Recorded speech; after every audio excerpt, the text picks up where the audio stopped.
Some show up at Keeneland just to be beautiful, some for the burgoo. Me, it's because the best handicapping challenge on God's green earth is right here in Kentucky. Star horses come from Florida, California, and New York, Arkansas, and Louisiana, all to what undoubtedly is the greatest horse racing melting pot in America. Into the stretch at Keeneland, and Flight Line just moves right by. Life is good. Win here and you've done something. Love what you do and you'll never work a day in your life. That's Keeneland. Now, let's get handicapping. And good evening, everyone. Welcome in. Hope you're enjoying your Wednesday. Jeremy Plonk here from Horseplayer Now and Keeneland.com with the Keeneland look ahead for day 10 of the fall meet, which is the Thursday, October 19th card. We've got a 9-race program for you as we build the 8 races on Wednesday, 9 races to the Thursday, and all building towards a big weekend that includes the Grade 2 Lexus Raven Run on Saturday's program. So the racing action just builds to a crescendo each and every week here. Week 3 of 4 at the Keeneland meet. Again, 17 days during the season. Day 10 as we hit double digits on Thursday. I'll be on the road on Wednesday night, so this podcast is recorded. We will not have the recap of the Wednesday program for you. For that, be sure to check out Today at Keeneland tomorrow morning, 11:30 a.m. Eastern, as Scott and Kate will go through all the action for you and set you up for the Thursday card. I'm here to handicap Thursday for you now, so let's just get started with this 9-race program. I've got some long shots that I really like on the card, so it's going to be a good day of straight win betting, I think, because we're going to get prices, and as we take a look at the handicapper selectors box and my big picture, you'll see some of the horses I like are prices, and they may keep those prices that we're seeing in the morning line. Here's how things set up for Thursday with that 9-race program. The 9-race cards are looking pretty similar throughout the meet. Turf Pick 3 on races 5, 7, and 9. There was no Keeneland Turf Pick 3, of course, on Wednesday, with just one grass race carded. Weather expected to be good for Thursday, so we should be on the grass for the turf in races 5, 7, and 9. Early Pick 5 is going to start in the opener. The early Pick 4 in race number 2. Pick 6 goes as races 4 through 9 on the card. And race number 5 will start the late Pick 5. So that's a swing race, part of the early and late Pick 5, right? Races 1 through 5, and then races 5 through 9. So we'll talk about our play in race number 5, where I think we've got a solid play in that particular race, a turf sprint. Not one of my key plays of the day because I've got bigger prices in 3 races, but I think we've got a solid horse to lean on in the 5th, which makes that early and late Pick 5 a lot more interesting when you have a potential single, I think, in that swing leg. Late Pick 4 starts in race number 6. And of course, again, those Turf Pick 3 races, the 7th and 9th. My plays of the day, races 3, 4, and 8. And we're going to get decent prices on all 3 of these runners, hopefully, as we go through the afternoon. Let's start off and take a look at the Keeneland.com handicappers consensus box and see what the selectors have for us in race number 1. It's a 2-horse race, according to us handicappers: Scott Hazelton, Tom Leach, myself, Caton Pradar, Kim Nelson. The 10, Must Be Love, picked on top by Scott, Caton, and Kim. What's up, bro? Top choice in here for Tom and I. These are non-winners of 3 lifetime or 3-year-olds. So you've got the dual condition claimers set up in here. And of course, dual conditions means there's 2 different ways you can qualify for the race. Non-winners of 3 lifetime for any age horse. And then if you're a 3-year-old, you could win as many races as you want. In this particular case, we've got number 2, What's Up, Bro, as a 3-year-old taking on older horses. Not a problem in this kind of condition. And already with the 3 career victories. So within 9 starts, the 2, What's Up, Bro, has already won 3 times. Some of these horses are trying to get that 3rd career win, and they're in starts 17, 18, 19 throughout their career. So I like the fact that What's Up, Bro has been very efficient through the record, getting through the conditions. And I think the non-winners of 3 against this particular group doesn't look that salty. So What's Up, Bro, from post 2. Larry Ravelli, the trainer. Ravelli has not had a good meet with his horses shipping here right now at Keeneland, but we know he's a high percentage Midwestern trainer. Horses usually show a lot of good early gate speed. This one has at times shown speed and at times closed. So we'll see where the pace sets up for What's Up, Bro. I think for post 2, it's more than likely that jockey Jareth Loveberry, who rode for Ravelli in the Kentucky Derby, of course, you remember 2 fills this year, runner-up in the Derby, Loveberry, his pilot there. This horse showed speed under Loveberry last time out at Thistledown against some easier competition. Probably Loveberry tried to send this one towards the front, I would think. Healing Waters also ought to be up near the front, as well as Raymond. So 2, 3, and 4 all have a little bit of pace about them in this particular spot. And really, there's not a ton of speed in here. The 8, all jokes aside, maybe shows a little bit. But I think you're better off being close to the front. Must Be Love, the 10, another one in here who I think has got a good shot. The other handicappers like the 10, should be forwardly placed. So I don't think this is a big rally kind of race. I don't think there's a lot of speed, and what is in there is the quality of the race. The 2, the 10, and the 3 should be forwardly placed throughout. 6 furlongs at this cheaper class level. I think you want speed anyway. I would go 2 deep in here for sure. Healing Waters certainly could get the victory. 3 deep if you're looking at a pick 5 to start things out here. 2, 10, and 3 should get you through. If you don't want to use the 3 and just take our top selections in here, 2, 10, that's going to cut the cost of your ticket by 1/3, going 3 deep versus 2 deep. So 1/3 of your ticket cost is reduced right away by taking the gutsy move of just going with the 2 and the 10. But I certainly would not go any deeper than those top 3. Back to the big picture, as race number 2 on the card is going to start the early pick 4. We've got a couple key plays of the day coming up, and when I look at that, I want to make sure I've got budgets for races 3 and 4 to come, right? You want to spread your money out and play more where you have the strongest opinions. So if you don't have a big opinion in race number 2, it means you've got more budget to play in race number 3. And I could tell you, I've got spread with 2 underlines written at the top of my page. I do not have a strong opinion at all in race number 2. So this is a race that's not going to get any of my money. Intra race, if you're playing the pick 4 or pick 5 early, then I think this is a race where you've got to use quite a few in here. The outside runner, Ocean Bird's the horse I got picked on top because of all the ones I'm not sure about. There's a lot of first-time starters. This one offers the best price. This horse was firing bullets at Saratoga this summer, didn't make the races at Saratoga, but now late to the game for the Mary Lou Whitney stables, Norm Cassie, Birdsong. This is a pure Whitney runner through and through. Ocean Bird to the outside. I like the outside draw in here in the sprint race in the debut. Things can go wrong just a little bit and still be okay out there. I've got the 12, but of the horses who have run, there's really just not a lot that I'm, warmly embracing. Gloriette, the 6, has got a couple starts, nothing special there. The 7, 8, 9 have all run, but haven't really done anything dazzling. The 9, Controlled Temper's probably got the best race on the form of any of the horses who have some experience.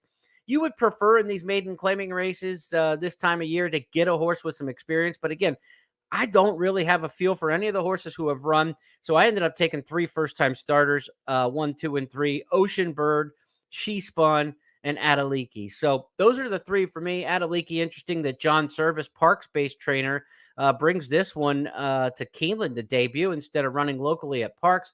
150,000 maiden claimer goes for a $69,000 purse. So interesting placement for the 10 Adeliki coming here to run at Keeneland. We'll see what that one's got, but I have no strong opinion. The 6 Gloriette is a horse who's got some, experience, ran 3rd at Ellis Park last time, but the one race at Keeneland was terrible in the spring, got beat 12.5 lengths, dashing 4.5.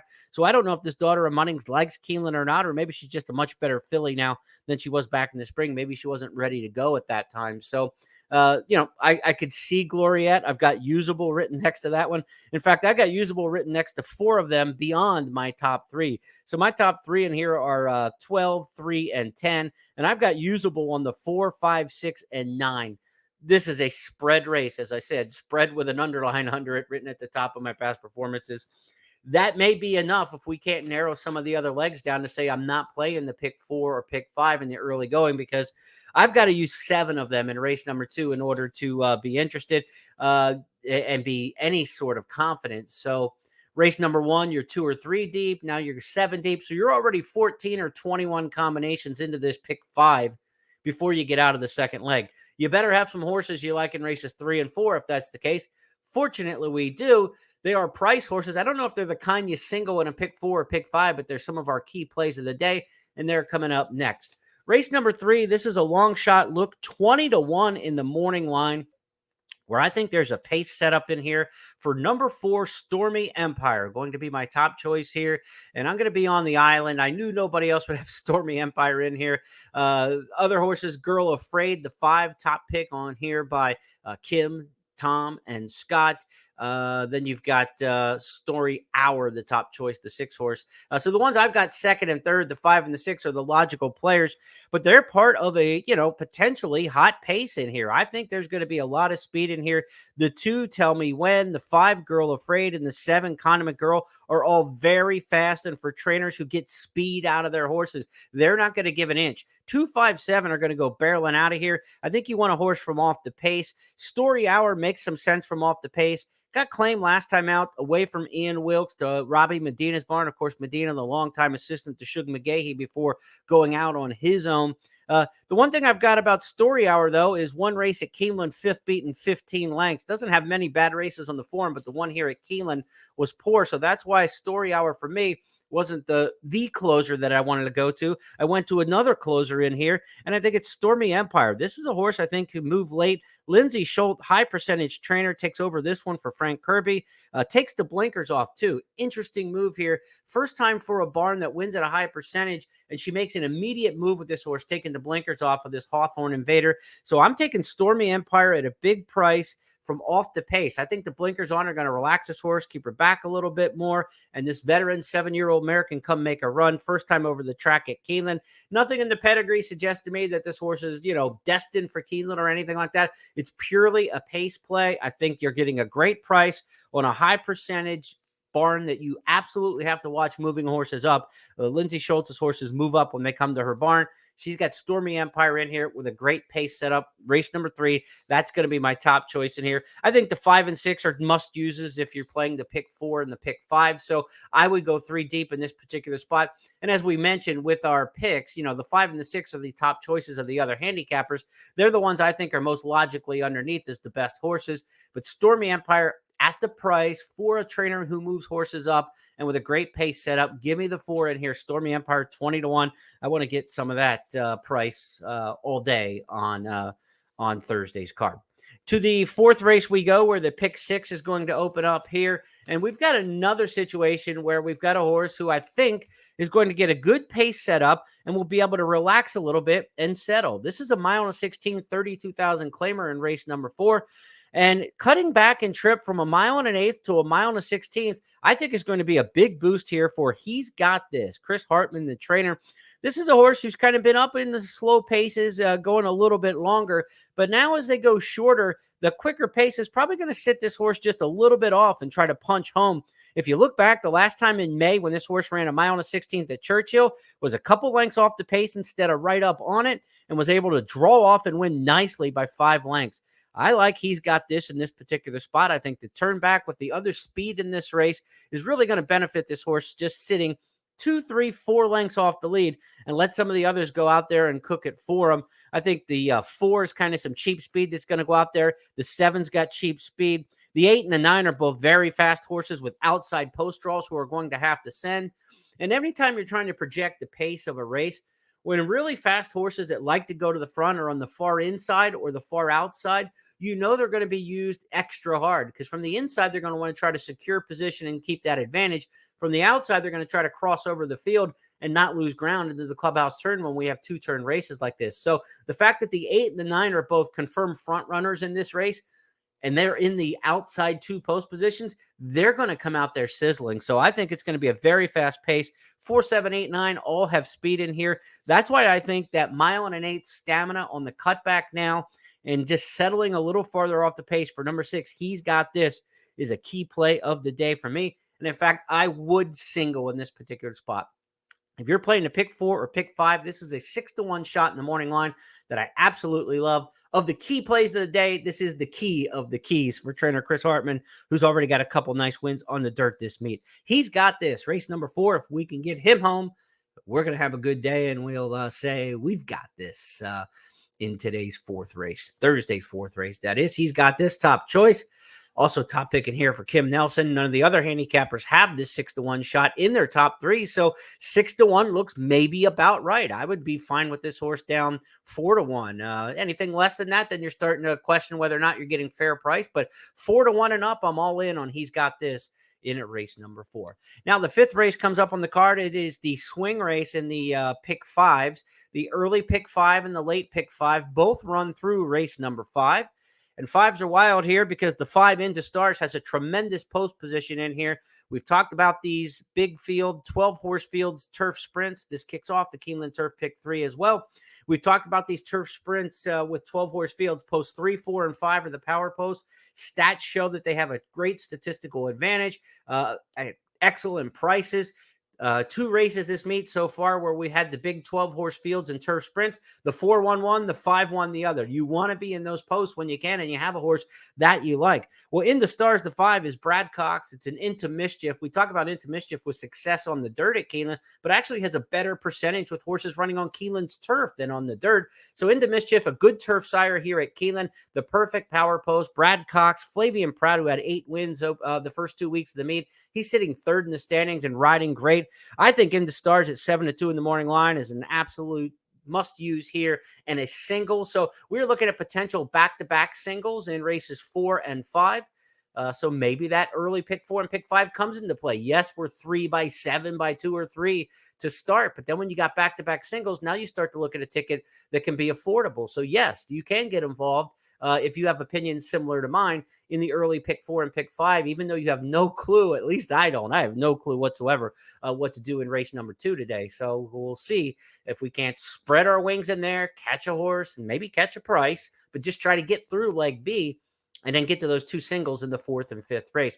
Again, this will start the Keeneland Turf Pick 3. I'm all in for Into Stars in this maiden race, maiden turf special weight. The outside horse, Two-Step Sally, obviously the one to contend in here. Runner-up in the debut at Kentucky Downs for Brendan Walsh. Must respect there with Tyler Gaffleon. But give me that power post all day with Flavian Pratt, Brad Cox, and a son of Into Mischief, who has good, or a daughter of Into Mischief, who has good form in 2 starts in New York. So a 2nd and 3rd place finish, knocking on the door. Let's go for Into Stars.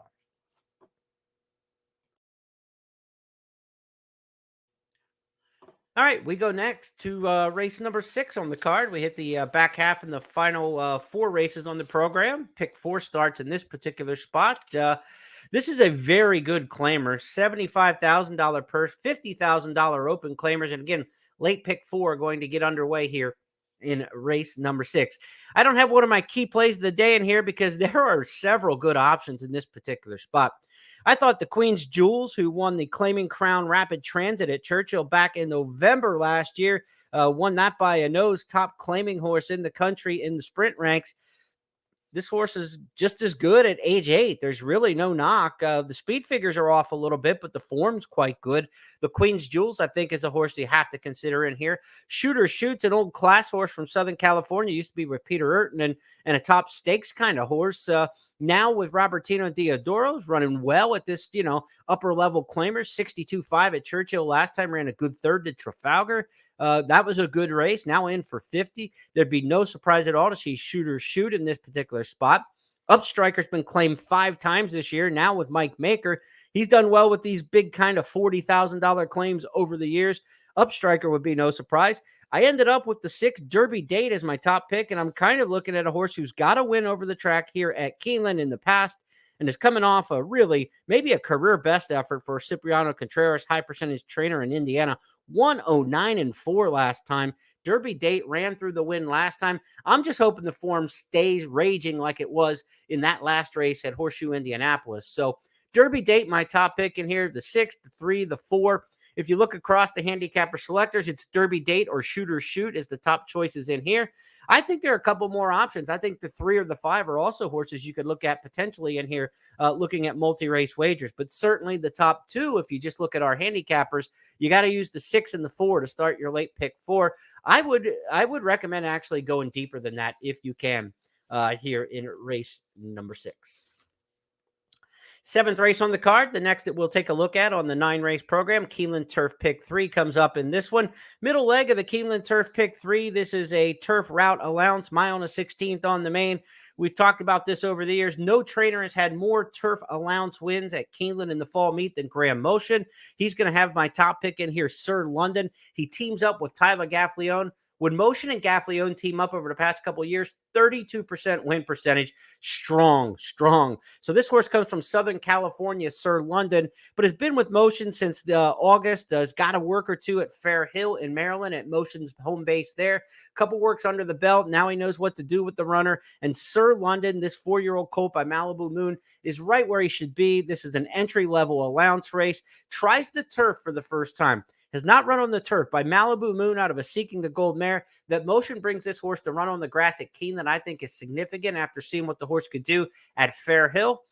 Sir London, top choice in here for me in race number 7. Let's see what the other handicappers have here in the 7th. Sir London, top pick by Tom and Scott as well. It's going to be Lincoln Highway picked on top for Caton. And on the also eligible list, keep an eye on Grand Aspen, the 15 in here. Todd Pletcher, trainee, coming off a second at Kentucky Downs. You definitely have to consider Grand Aspen if this horse were to draw in the race. Kim's got that one put on top with the contingency, obviously, that he's able to draw in. But absolutely, you want to watch Grand Aspen if this one gets into the field.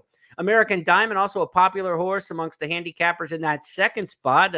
There's a reason there that this horse is 2 for the last 3 in the winner's circle and knows how to get there. You know, this is a horse who's got a nice record with 7 of 12 in the money, has a win over the course here at Keeneland, and a horse who's got some tactical speed as well as the ability to finish. So pace versatility important here for American Diamond coming out of those races at Kentucky Downs. Certainly a horse that you could use in your multi-race wagers. The one, Macalop, is one that had a terrible post position last time. Go to mile at Churchill out of the 10-hole. Completely flips now and gets the rail. And trainer Ian Wilkes had 3 wins last week, 4 for the meet. His horses are all running very well. You get the longtime good veteran turf jockey in Julian Leparoux riding this former Chad Brown trainee, now making the 3rd start for Wilkes, and really has run just as well for Wilkes as he did for Chad Brown back in 2022. So this 4-year-old Macalop one to consider in here, 6, 10, and 1, the way I have it, the exact same order for Tom Leach in here.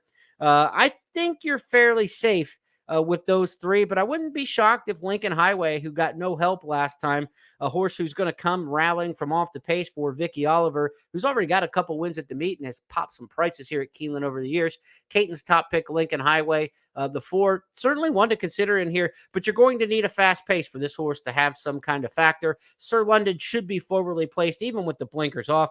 There's not a ton of speed in this particular spot, and this horse with that form on the dirt should transfer some of the speed at least. Whether or not he likes the turf or not, we're going to find out. But Sir London should at least transfer the speed that he showed on the main track to the turf under Gaffleone. So I would go 3 deep in this particular spot, 6, 10, and 1. The choices for me in race number 7. To the 8th race we go, and we get our final key play of the day. We're going to hope the joke's on them at 12-1 because Funny Uncle, the 5, is our upset pick in here. This is a horse whose most recent race kind of shows a return to good form. This horse had some decent form going back a ways and then just kind of ran into a buzzsaw as far as the past performances go. Just kind of 3 straight efforts, trounced at Churchill in May, in July at Ellis, and again in August at Ellis. But last time out, got back on the beam. A good 3rd place finish at 13-1 in the claiming ranks. Now back into the claiming ranks, a similar kind of race here. This is a horse who I think the form is rounding back to what this horse was able to do in the past. Best maiden win on paper here. This horse won an Oaklawn Maiden Special once upon a time. So now in for the non-winners of 2 lifetime claimer. You got a former Oaklawn Maiden Special winner. I like that. Funny Uncle under Corey Lannery. A rallying sort more recently, going shorter distances, but now getting back to a 2-turn distance. So you go from sprint to route. Lannery, a good rallier up the rail. This horse in the 5-hole, you can kind of see if the field clears out a little bit inside, the 3 should go to the front. If Lannery can get the 5 Funny Uncle kind of in and save some ground into the clubhouse turn that he's so apt to do, maybe it makes that rail rally into the second turn and turning for home. Funny Uncle's got a shot in here at 12-1. I sure like the price. I like the setup. And I like a horse who had good form in the past, a maiden special winner at Oaklawn, getting back into form last time.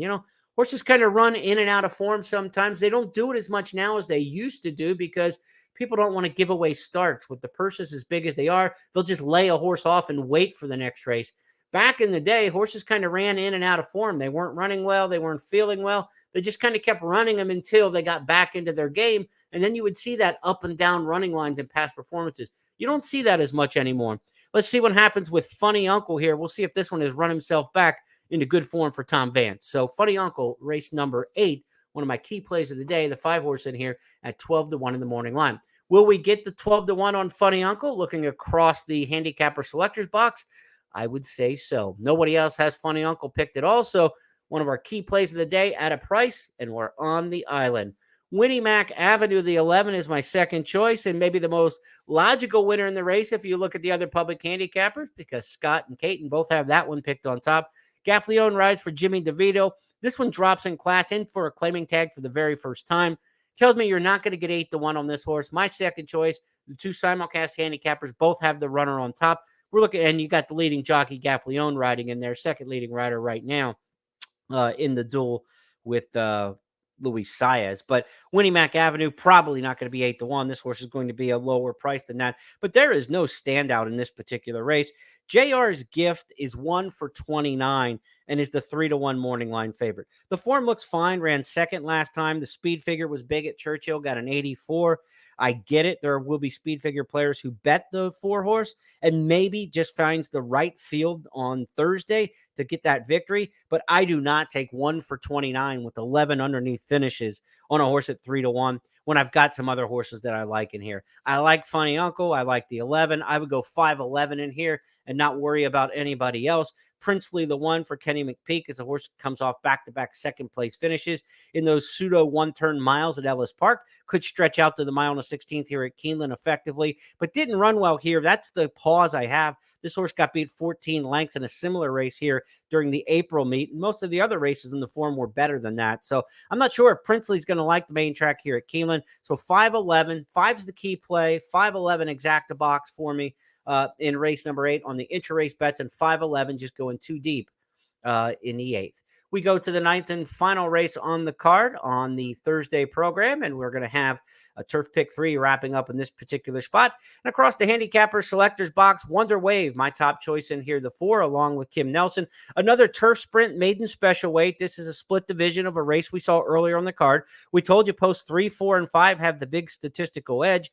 Nothing to show from the 3 in the career debut. Kind of a bad start, so we don't know if Satin Blue's got any talent, but didn't really run on in the debut when bet decently to 7-1.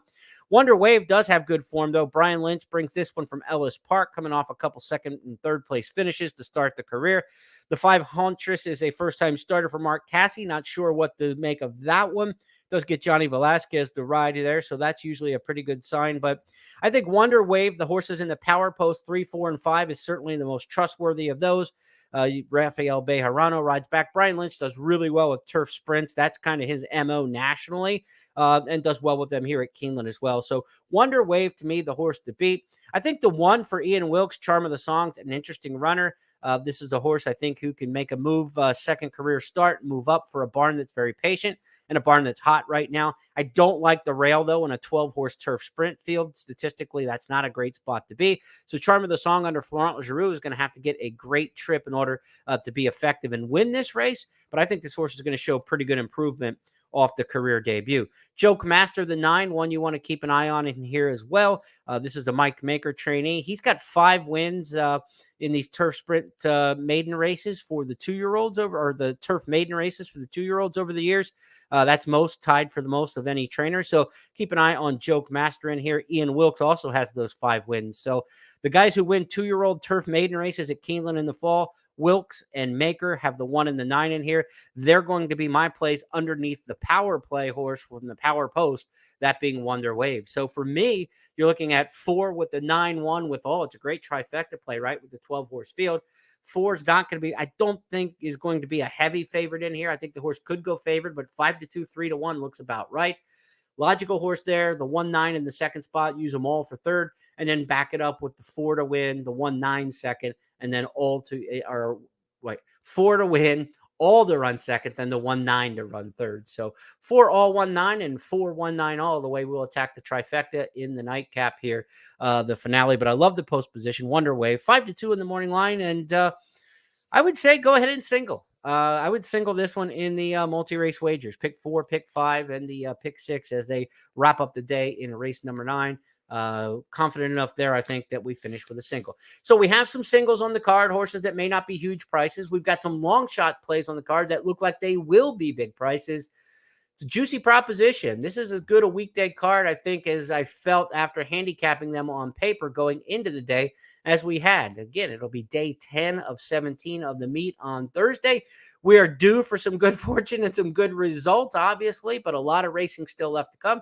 And hopefully tomorrow is a day that we rack up a couple of those big price victories. First post will be 1 o'clock on the Thursday card. Again, weather should be good in Lexington if the forecasters are on their game. Hopefully you're on your game handicapping tomorrow. Good luck at Keeneland. I'll be back on Thursday night to preview the Friday card for day 11 of the meet. Good luck, everybody.